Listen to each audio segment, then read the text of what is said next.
So thank you all again for being here with me tonight. Tonight's presentation is called Trauma Focused Reiki. And this is something that I've been developing over the years. And I'm going to explain the difference between Reiki and energy healing because there is a difference. So a little bit about me. If you don't know who I am, if this is the first time that we meet, thank you again. And if we've met before, I really appreciate that you're here. So my name is Paty Hernández. I do go by Paty Mariposa because my business name is Mariposa's Holistic Healing. And somebody once nicknamed me Mariposa because she was like, there's so many Patties. And I was like, you know what? I really like that. So I just kept it. So you might see that coming around.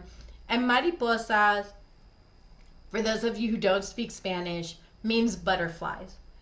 And butterflies or mariposas, for me, are all about transformation.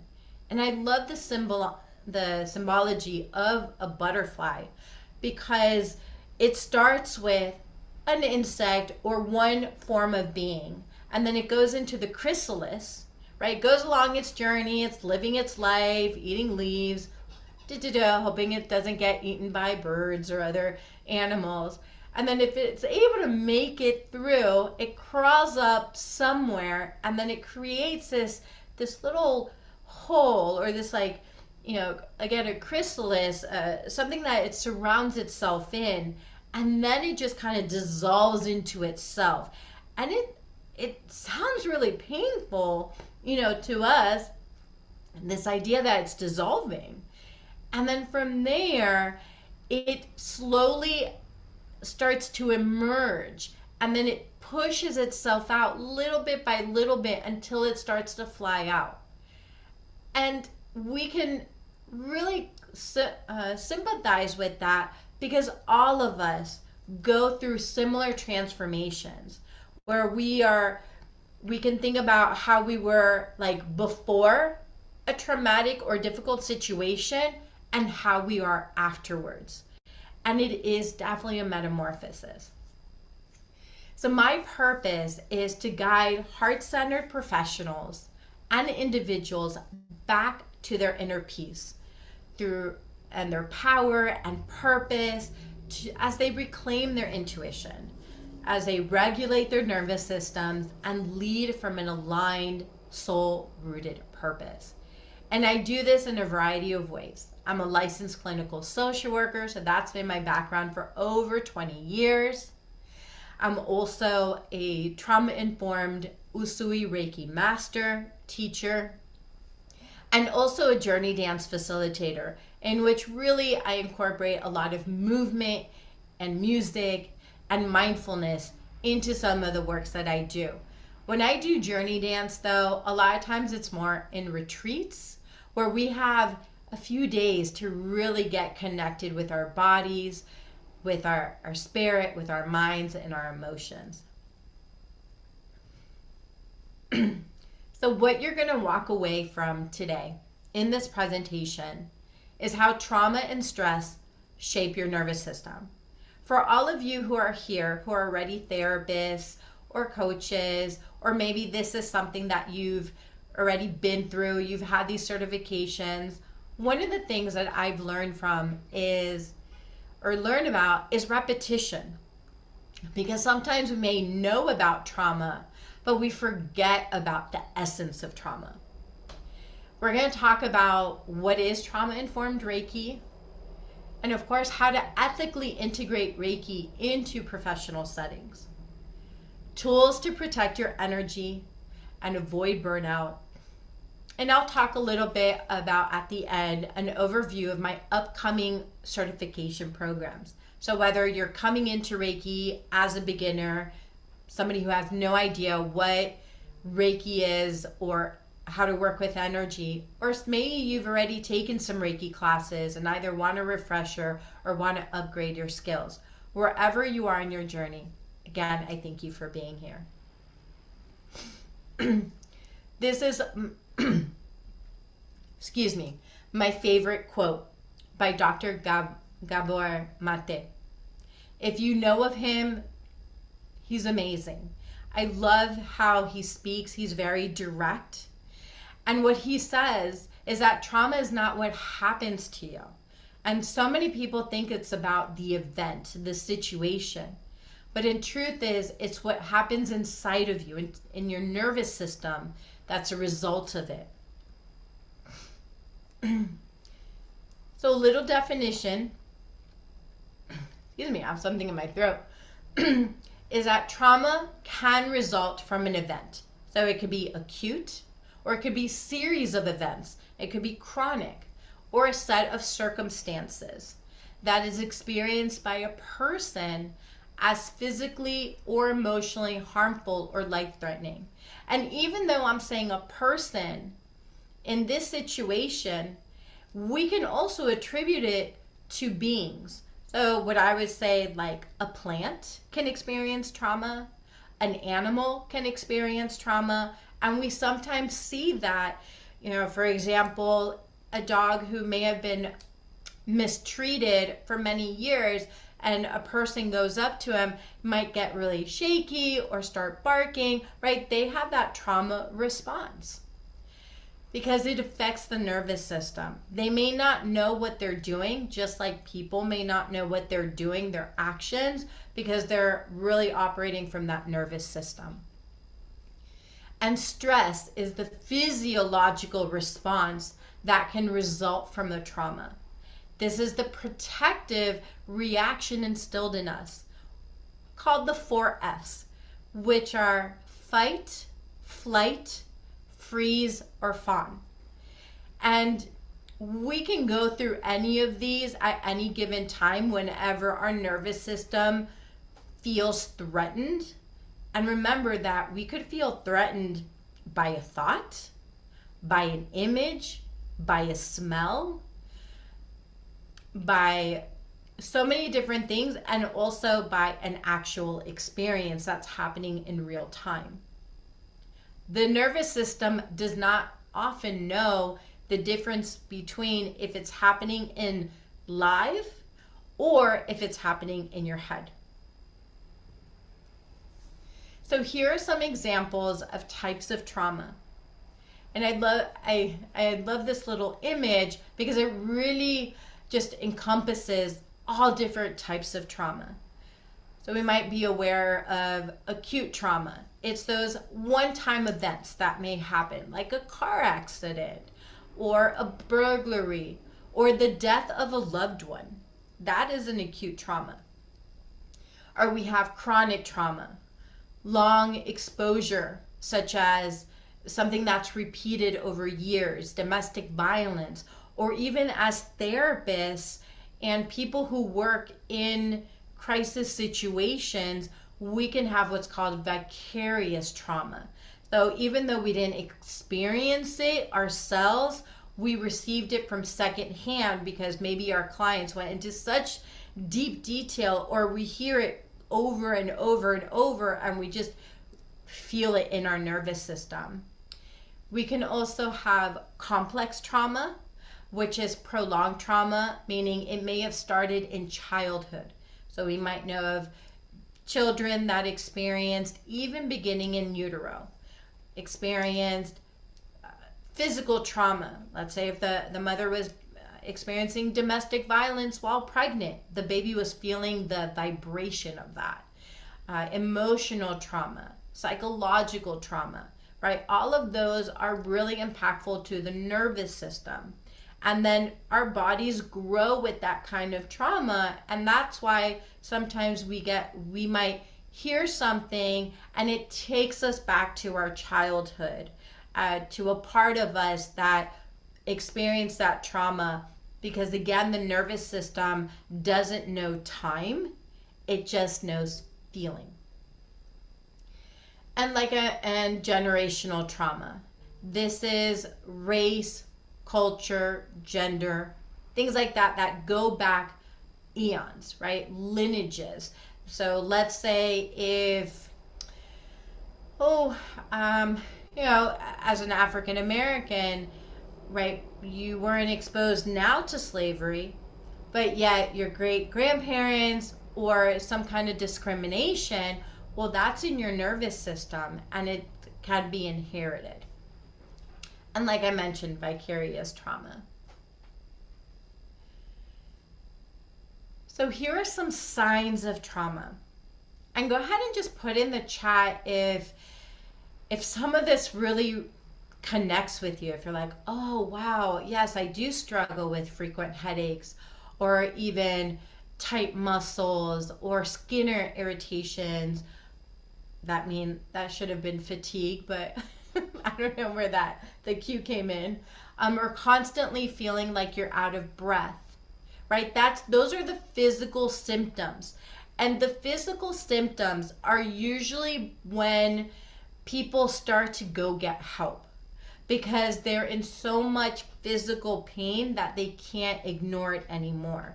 And actually, stress is one of the highest preventative reasons that people go into hospitals and get medical care, but it is one of the main reasons people go into for medical support. And then the doctors are like, I don't know how to treat stress, so here's some medication, go home. And then normally that's when people are like, okay, well, I think there's more to this. And then they're recognizing their emotions are really out of whack. They become depressed, or the depression lasts for a long period of time, or anxiety. Or they could be prone to anger, right? If like suddenly you're just really calm and all of a sudden you just pop into anger. Is it a trauma response? Maybe.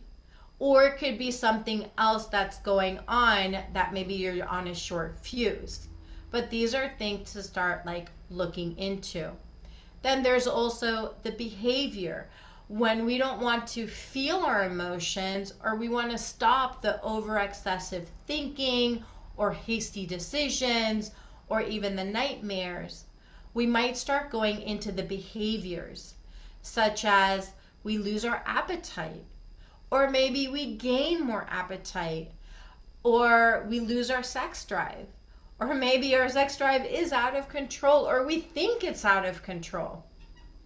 Smoking or drinking more, any kind of behavior that's excess, those are signs that there's something happening in the body and it's dysregulated. And the body, that's how it speaks to us. Our body, unfortunately, does not tell us verbally, hey, I'm in crisis. But it shows us through all of these different ways. And the more we start to pay attention, okay, I have a headache. Well, let me start breaking it down. When did the headache start? How long is it going on? Is it happening in the morning, or in the afternoon, in the evening? Did I have a conversation? Did I have a situation happening, right? What may have caused the headache? Where did it start from? That's really helpful. But many people, unfortunately, are like, I have a headache. What medicine can I take? And then we never get to the root of the problem. And that's a misfortune. Okay. Oh no. Okay. So how Reiki supports healing. Beginning in Reiki 1, students will learn how Reiki can help regulate the nervous system. So just like we started talking a little bit about today, about trauma, what it looks like, how it affects the mind, the body, right? How it impacts the nervous system. We start with a little bit with the basic awareness. So Reiki 1, I started with trauma awareness. So we're just aware of trauma. We're not working on getting rid of it or dealing with it or uncovering it, because that's not the purpose of it. We're simply aware. And then we apply the Usui Reiki principles, which that's going to be a free gift that I'm going to give all of you, which are 5 principles that Dr. Usui taught us to help us stay present. And it's going to also help you to create that place of stillness, taking that pause, reciting it's like almost a prayer, just reciting it over and over. Reiki can help us process and release that stuck energy without needing to understand why. So many people get stuck with, why is this happening to me? And that's not the purpose of this first level. The first level is more like, what is my body saying to me? And what can I do to help it? And Reiki, you'll learn, can be practiced anytime and anywhere. And the beautiful thing about Reiki is that it can calm your nervous system within moments of experienced stress. So if you notice yourself starting to get anxious, for example, or you're about to like this morning, I did a presentation about the nervous system in Toastmasters. And before going on to speaking, I'm just sitting there in this group of people and I'm giving myself Reiki, calming down my certain nervous system, because even though I love to speak and share, and they say that I do really well, the butterflies in my stomach tell otherwise. And I get really nervous, and then I start speaking faster, or I start moving around. And that's nervous energy because I'm so excited, so nervous. So Reiki helped me to calm down. And when I did my presentation, people were like, that was amazing. That was great. I was like, yes, thank you, Reiki. That was very helpful. So we did talk already about the different types of trauma. So what makes Reiki trauma informed? I'll share with you that not many people, I don't know many Reiki practitioners or teachers that teach Reiki from a trauma-informed perspective. And in the beginning, I didn't either. I learned Reiki actually while I was in graduate school in social work, doing a dual master's in social work and public health. And this was a time when my sister was undergoing, or she was just diagnosed with cancer, and she made the decision to go alternative. At that time, I had no idea what she was talking about. I did not know anything about alternative medicine. I did not know anything about energy. I didn't even know anything about the chakras. She was my teacher. She taught me about the chakras, and I remember her saying, Paty, I want to understand why cancer came into my life. So she started therapy, she started doing things, she started really working on uncovering, and she started different modalities. She ended up, and it was during this time that I learned Reiki. Now, a lot of us learn Reiki or different tools because we say we want to help others. How many of us, you can raise your hand or put in the chat, we're like, I want to learn this to help others. If you can relate to that, then yes, of course, that's what I was in there for. And I was there to help my sister. I wanted my sister to live. I wanted to help her.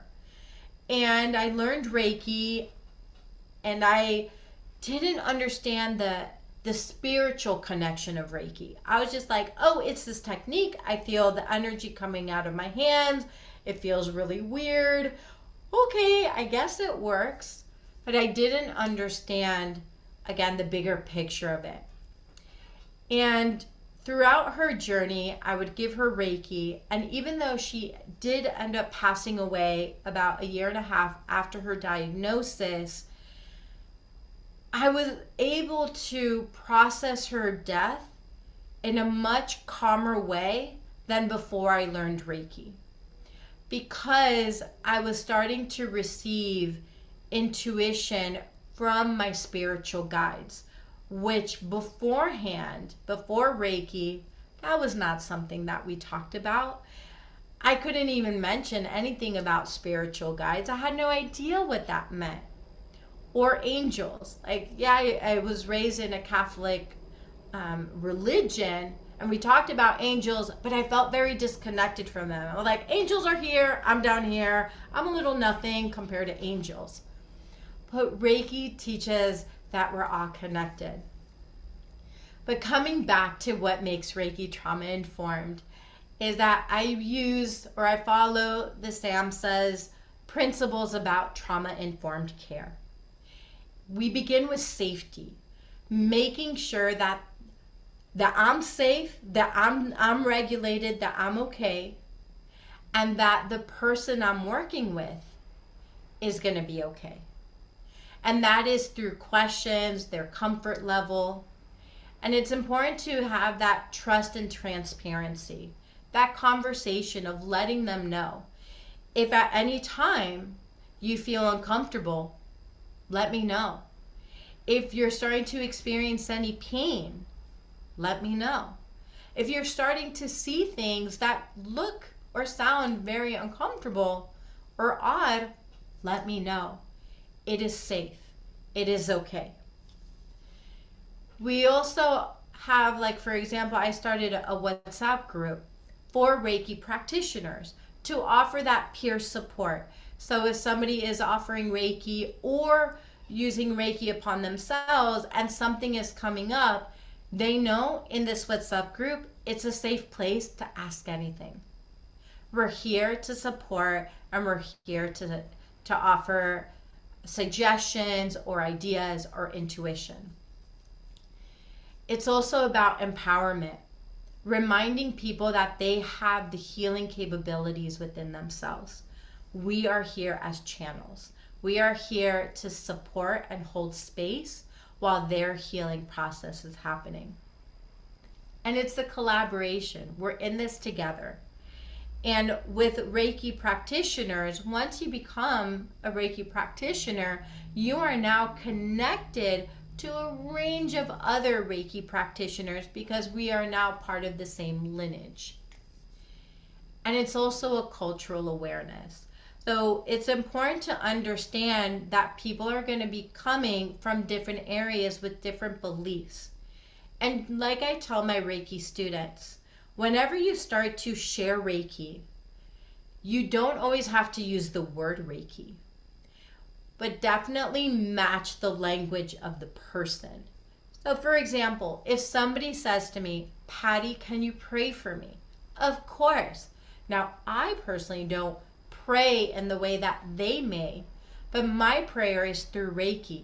So I'm using their language, but I'm going to pray with them or for them in the way that resonates with me, which the outcome is the same. It's all about light and it's all about love, because that's what Reiki is. It's love.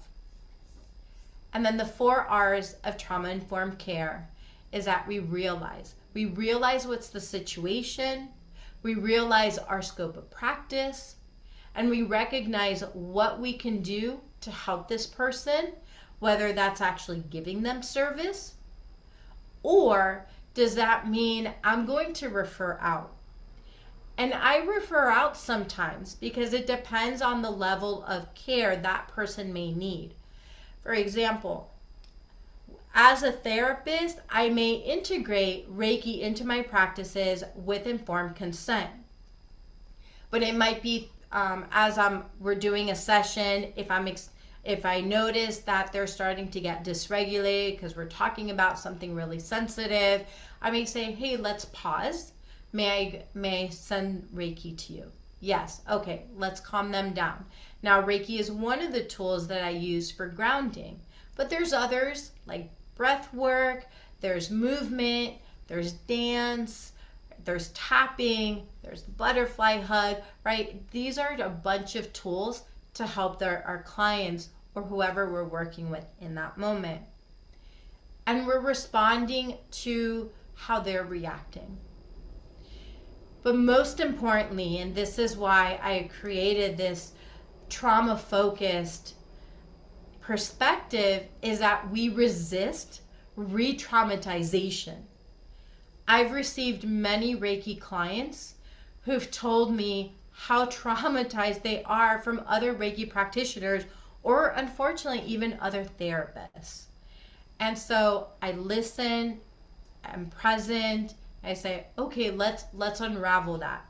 But what's most important, especially to the therapist in this group, is recognizing your scope of practice and knowing, what lane you're in. So as a therapist, I'm not going to have my clients lay down to receive Reiki. It's more like in the moment. For my energy healer or my Reiki, my Reiki recipients, right? My Reiki clients, I'm not going to go into therapy. We're not going to unravel all of that trauma. No. I usually work in collaboration. If I'm going to be your Reiki therapist, it's just Reiki with energy healing and other tools that I do. And I want you to verbally unpack it with your therapist, and then we can work in collaboration. So it could be the three of us. So I hope that makes sense. Feels like that went. Okay. So for the Reiki certification path, the overview is we start with the level 1.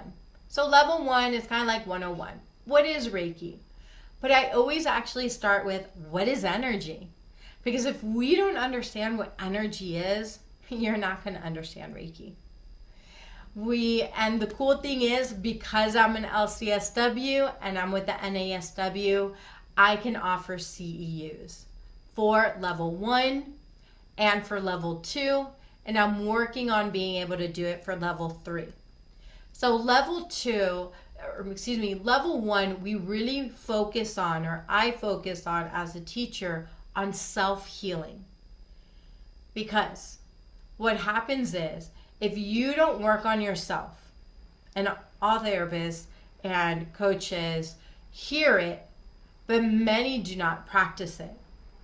And so we do amazing work, or so we think, with our clients, but then we don't do the work ourselves. That is not mirroring, and that's not helpful, because what happens is sometimes when we're working with others, we get triggered. Something comes up for us. I'll give you an example. So my sister passed away in 2010.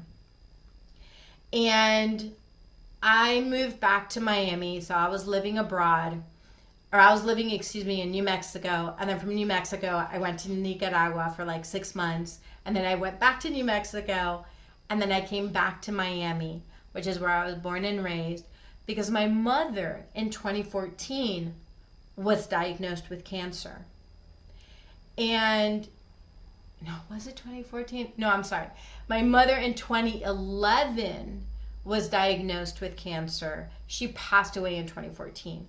And in 2011, so my mom's journey, she took a little bit about what happened with my sister, like wanting to do like acupuncture, energy healing. She was open to letting me do Reiki on her. We did laughter therapy, watching silly movies, and then she also did chemotherapy and radiation and had surgery, right? So she was like, I want to live. But she didn't really do the inner work, my mom. She was just like, I have cancer, and what am I going to do about it? It wasn't until the end of her life, which happens to a lot of people, that she started to do the inner work. However, she was able, and I was with my mom when she passed. I was giving her Reiki throughout the time, because I knew her physical body was just not able to take it anymore. And I was just giving her Reiki to say, it's okay, you can let go. And that's a beautiful thing with Reiki, is they can help with transitions. And that's what you would learn in Reiki too, is just to help with people, how to work with clients, how to get to more the emotional areas.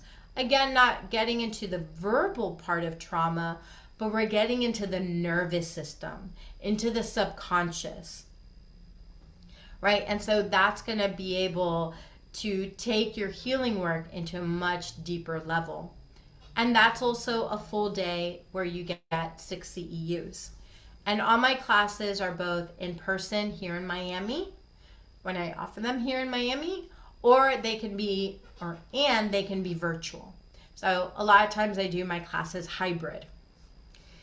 The master class, that's for 2 days, and I have that coming up. So if any of you are level 2 and ready to take that step forward, let's have a conversation.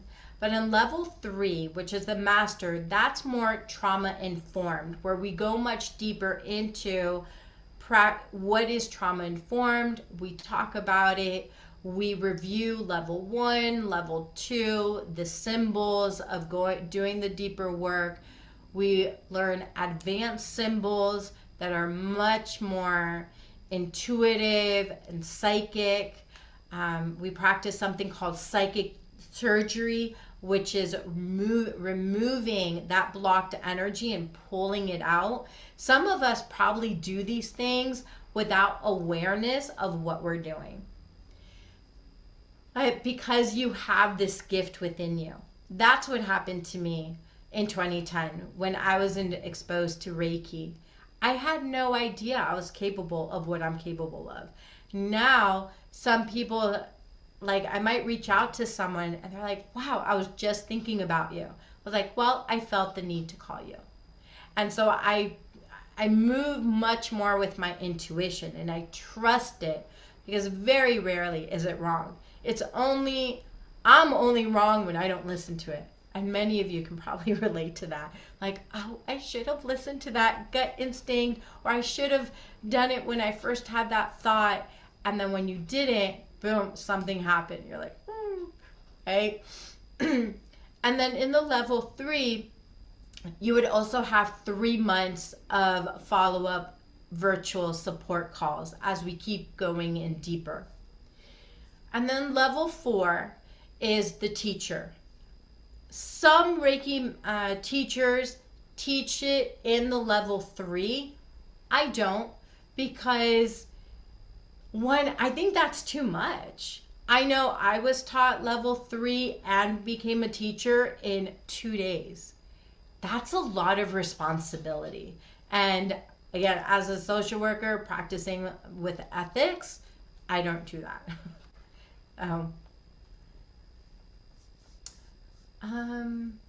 Okay, so going into a little bit more about Reiki 1, the trauma, stress, and energy basics.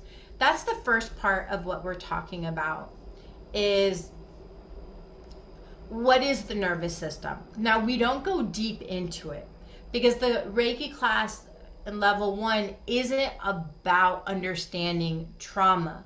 It's simply about understanding how is it affecting our bodies? How is it affecting our mind? How is this trauma response affecting my emotions? And it's just helping you to be more curious, and then using Reiki to be able to be like, okay, so I'm feeling dysregulated, or I'm feeling really angry. Let me calm it down, and then what can I do? Do I need to go for a walk? Do I need to go eat something? Do I need to drink some water? Do I need to have a conversation? Like, let me get out of this situation that's causing me to be dysregulated, and let me go into another situation where I can feel better and calmer. But sometimes we push ourselves and we stay in the yuckiness because we're like, we have to push through. No, you don't. You need to get out of the difficult things if you can, calm down, and then come back up. We also go over the history of Reiki and then the 7 main chakras. So I talk about the chakras. The chakras have nothing to do with Reiki. Nothing. I know a lot of people connect them, but it really doesn't. The chakras is a different system. It comes from India, whereas Reiki comes from Japan. But when things come here to the Western world, we're just like, ooh, let's just all put it together into a big pot and see what happens. And that's usually why people connect so many things. But whenever I teach, I always explain, okay, this modality or this tool comes from this practice. And this is how we bring it into Reiki. Again, just that teaching and that awareness. The class includes the Reiki attunement, which is opening up your energy centers. This is what separates Reiki from energy healing. We are all energy healers. You don't have to take a class. You don't have to learn anything about energy healing. You all already do it. And I'll give you an example. Whenever you notice that somebody is sad, what is sometimes the first things that you want to do? Often, I don't say all the time, but often it could be like you feel this inkling to give that person a hug, or to pat them on the shoulder, or to touch them and to say, I feel you, or I'm connected to you. That's energy healing, right? Or how about this? Whenever you have a headache, what is the first thing that you do? Just show me if you have a headache. Yeah, we touch our foreheads. We touch the area wherever we feel pain. And for energy healers, we hold it. And so then the energy goes away. But then sometimes they're like, oh, I have a headache. Oh my gosh, where's my Advil? Right? Like then we start disconnecting from what the body needs. And we try to give it something extra.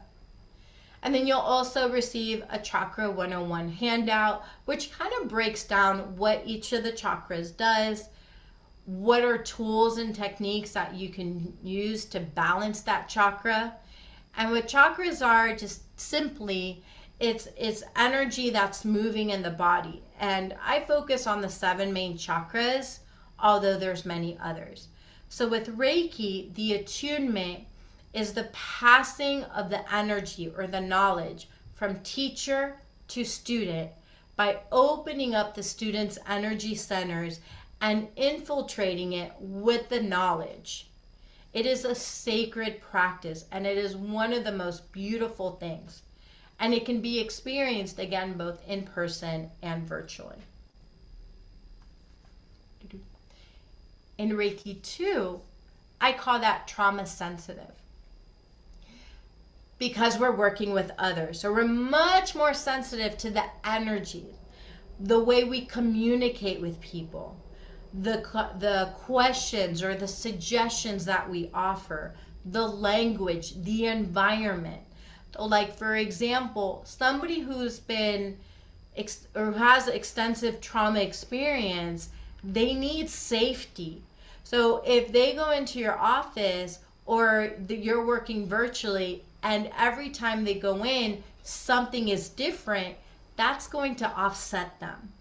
So the more that things stay the same, and that you ask them like, hey, I use essential oils, is that okay? Or if you're working with a Reiki client and you are using a massage table, asking them various questions like, would you like to be covered with a blanket? And I have one client that loves to be snuggled. He's like, tuck me in, tuck me in. I'm like, okay, I'm gonna tuck you in. I also put a bolster, and I ask, do you want a bolster? And sometimes new clients are like, well, what do you think? I'm like, no, this is not about me. This is about you. And so I was like, let's give it a try. Lift up your knees. Let me put the bolster under. How does it feel? Again, I'm constantly collaborating with them and checking in. What is comfortable for them, not what's comfortable for me. In this class, we also learn about energetic boundaries and co-regulation, ethically working with others, and we learn distant healing. I call Reiki 2 the magic level, because it is mind-blowing what you can do at a distance. I'll give you another example. Today, so for those of you in Miami, I hope you'll join us January 31st, where I'm doing a holistic wellness collective. Well, one of the participants reached out saying that she was interested, had a couple of questions, and then she mentioned she was in the hospital and she was just discharged and she was just having some physical pain. I was like, and this was all via text, so I hadn't spoken to her, didn't know what was going on. in detail. And I just asked her, can I send you Reiki? She was like, yes. So I took a moment, I paused what I was doing. I imagined this participant because I know who she is. I energetically connected to her. I could visualize her, and I asked my spirit guides to help me connect to where the pain was. They told me, and that's where I sent the energy. And I just stayed there about 3 to 5 minutes. And then afterwards, I checked back in and I said, I'm done. How are you feeling? Within a few minutes, she responded. She's like, I'm out of bed and I'm walking. I feel so much better. That's how quickly Reiki can work, right? But I let go of what it was going to do. All I did was I set Reiki. Reiki knows what that person needs, not me. I'm simply the channel. And that is something that we talk about over and over in Reiki too, because so many of us get caught in the ego. The ego is, well, I want to heal your headache. I want your pain to go away. That's what I was doing with my sister. I was like, I want your cancer to go away. I don't want anything bad to happen. So when she passed away, I did walk away from Reiki because I was so angry. I was like, God, how could you take her away from me? Well, God works in mysterious ways. And a few years later, one of my Reiki students was literally a spitting image of my sister. Crazy. And every time she would come in and I would give her a session or she was part of my Reiki class, I had to take a deep breath. Because the difference between her and my sister was like this little 5-foot woman, and then this Reiki student was like taller than me. So that definitely was a big difference. But she had the same facial and the long curly hair that my sister did. So I had to tell her. I was like, listen, you remind me so much of my sister. And I showed her a picture. And I'm glad that I did. Because the moment I showed her the picture, she's like, oh, that makes sense. Because this Reiki student could see beings. She was able to see my sister. And my sister, whenever I did a healing session with this client, she would say, your sister is here. I was like, whew. And I still get chills whenever I think about it. I'm like, okay, thank you. I was like, that's enough. I don't need more information. But again, that's giving that client the space to tell me what she sees and accepting it. Because that's what also Reiki does. It opens up our spiritual awareness. As a social worker, I had a big issue with this. Because I was trained, if people see things that aren't there or hear things that aren't there, well, we need a psychological evaluation.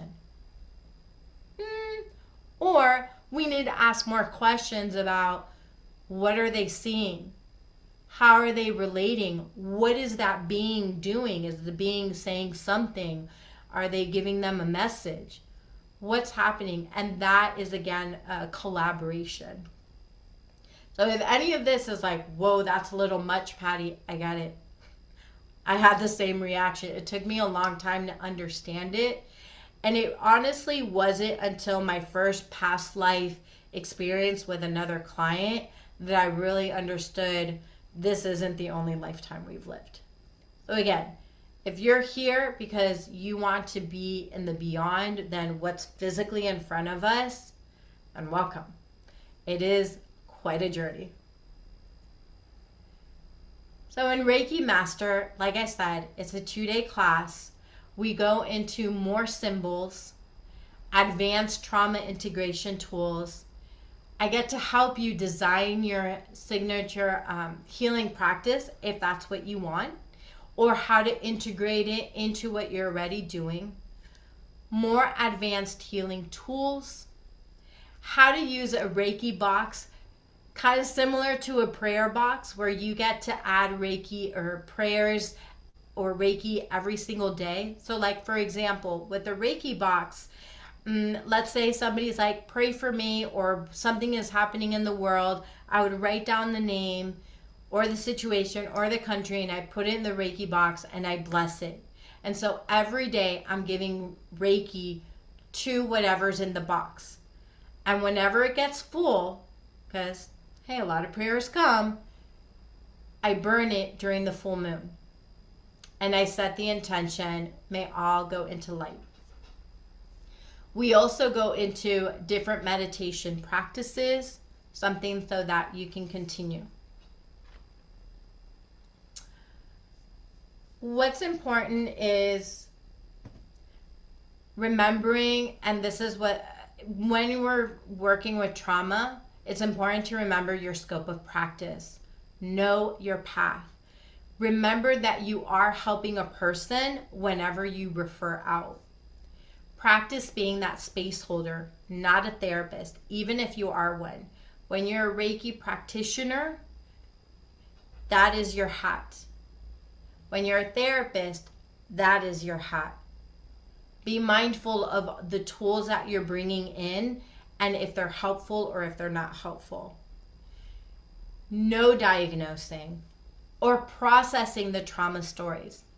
I'll give you a quick example. I had a client that I was working with. She was a fellow therapist, had already done a lot of trauma work, and when I had her on the table, I felt this very cold energy like on a part of her body, and then I connected with that and I asked, what in my mind energetically, what is that? And I got an image of a young girl being abused, being molested. And I simply asked, were you molested at a young age? That's all I said. Yes. Okay. Can I help you remove that energy? She said yes. So what I did is I did bring her back to that memory. I just said, go back to that memory. But I didn't talk her through it. And I was holding Reiki, and while she was there, I said, let's go ahead and recreate. How do you now with the power that you have, how do you want to recreate that situation? Give yourself that power. If you couldn't walk away now. And as she recreated that situation, I was giving Reiki and helping to move that energy. And since then, she hasn't gone into freeze response. And she's been able to move much better because of that blockage has been released. But we didn't talk about it. We didn't uncover it with words. We stayed in the body. I hope that makes a difference. What's another important is keep a list of trauma-informed professionals. This could be therapists, this could be massage therapists, this could be other practitioners that you've had a connection with or even a conversation and you said, this is somebody I can refer them to. Okay, so I want to share 3 tools together and then we're going to start wrapping up. So the 3 tools, and this is just something that's going to be helpful, is 4-7-8. So I'm going to explain it to you and then you can practice it. So the 4-7-8, some of you may already know, it's by Dr. Andrew Weil. And it's so let's go ahead and just practice it together. I'm going to explain it first. So it's inhale for a count of 4, hold for a count of 7, and exhale for a count of 8. We're going to only do this for 3 times because if you do it more, you actually get dizzy. This is a technique you can share with your clients or anybody else. This is actually something I shared in Toastmasters today, and it was so cute watching everybody practice it. And then they're like, oh wait, we have to continue on the meeting. It's like, yeah, we get really relaxed. So one of the things that I like to do is I scale first. So scale 1 through 10, 1 no stress, 10 very stressed. So just think about it, level 1 through 10, or number 1 through 10, what is your stress level? First number that comes to mind. All right, let it go. You're welcome to have your eyes open, lower your gaze, or close your eyes. And We're going to inhale through our nose. I'm going to count us in. 4, 3, 2, 1. Hold. 7, 6, 5, 4, 3, 2, 1. Slowly exhale through your mouth. 8, 7, 6, 5, 4, 3, 2, 1. We're going to do it a second time. Go ahead, inhale. 4, 3, 2, 1. Hold. 7, 6, 5, 4, 3, 2, 1. Exhale. 8, 7, 6, 5, 4, 3, 2, 1. Last time. Inhale. 4, 3, 2, 1. Hold. 7, 6, 5, 4, 3, 2, 1. And exhale. 8, 7, 6, 5, 4, 3, 2, 1.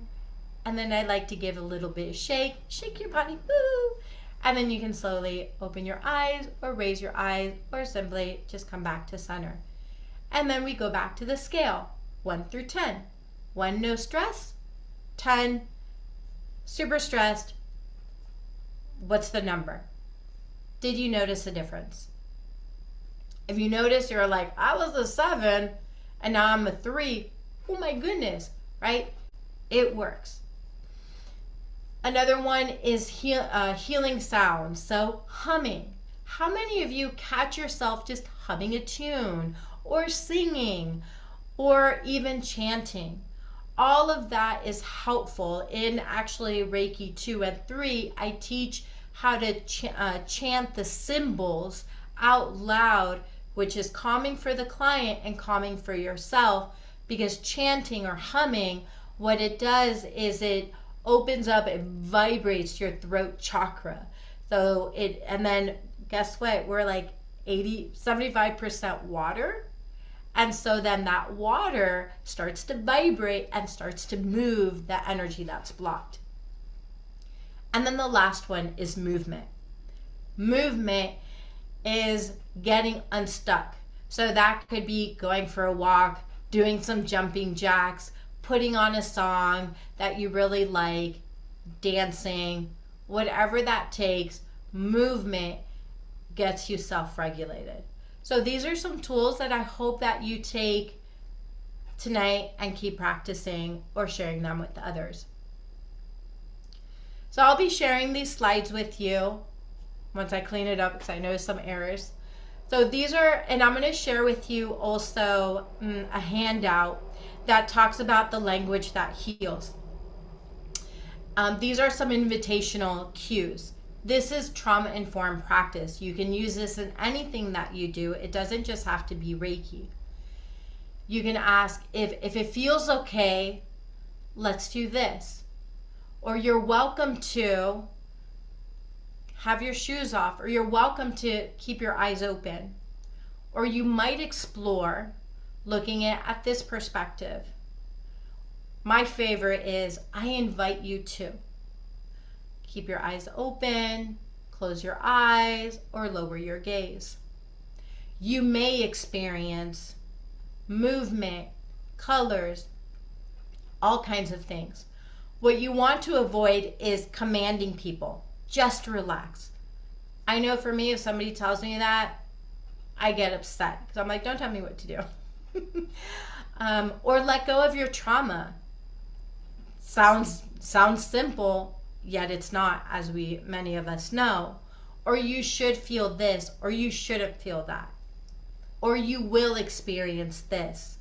With Reiki or any other kind of treatment modalities, we don't know what's going to happen.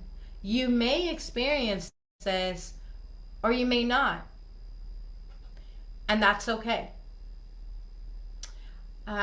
Embodiment practices to help you regulate, shaking and bouncing, orienting the eyes to safety, looking around the room, humming tones the vagus nerve, a choice-based movement. I love to just like dance around or bounce around. I have like the the vibrator plate, vibration plate. I just stand on that sometimes. I'm like, oh, this feels so good. And then I start humming. My cats are just like, oh, we're going to go that way. Listening to calming music. And most importantly, I love being in nature. So these are just some examples. So I'd like to just give a takeaway or just kind of recap that trauma is in the nervous system. The body remembers everything. Reiki supports the healing by helping the trauma or the stress to relax. So often, and it actually has been studied. So if we ever want to come, if people say, oh, well, Reiki is not science-based, that is actually false.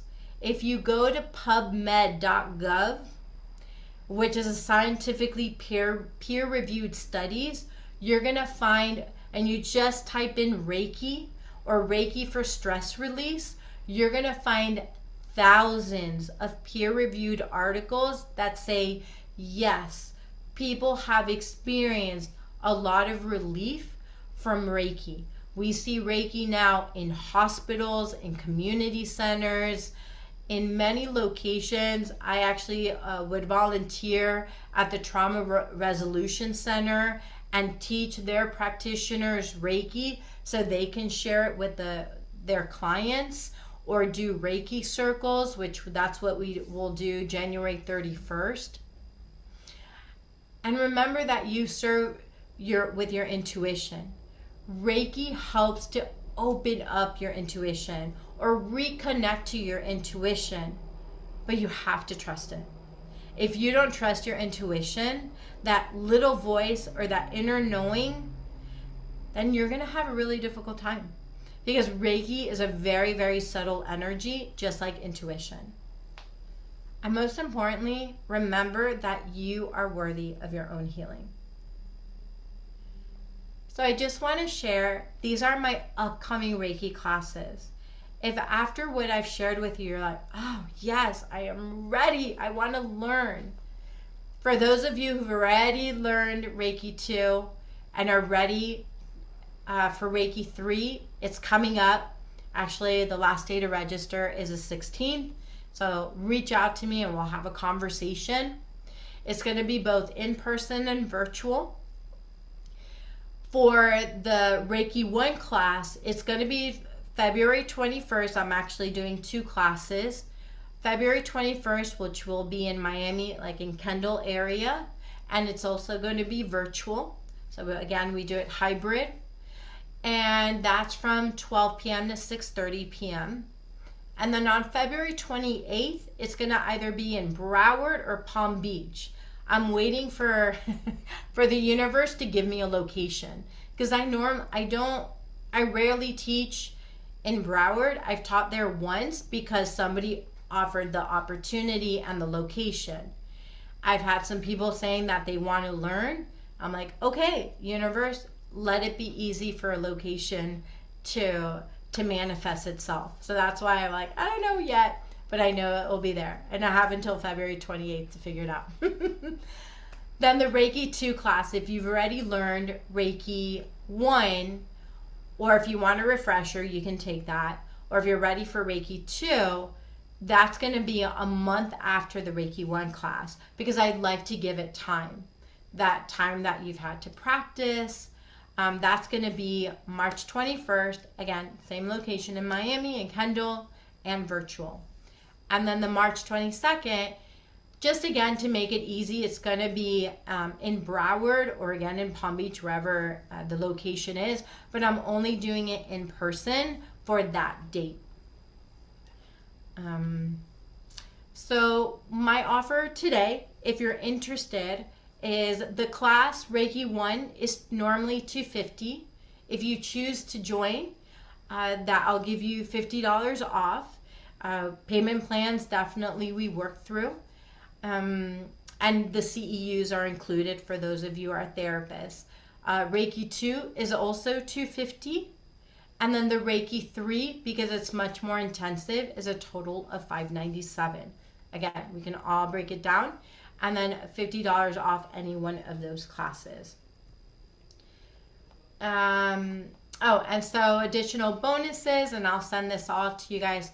I'm sure like so much information, like what is this, Paty? But I'm going to invite you to a 20-minute virtual call. So if you have any additional questions, or if anything really hit you and you just want to just talk something out, I'm going to also give you the Usui Reiki Principles, which is an ebook that you get to practice through, and it has a meditation. And then I created, and I went into AI, and a chat bot that helps us with the mind-body connection. And I'll be sending that all by email. So now it's time for questions.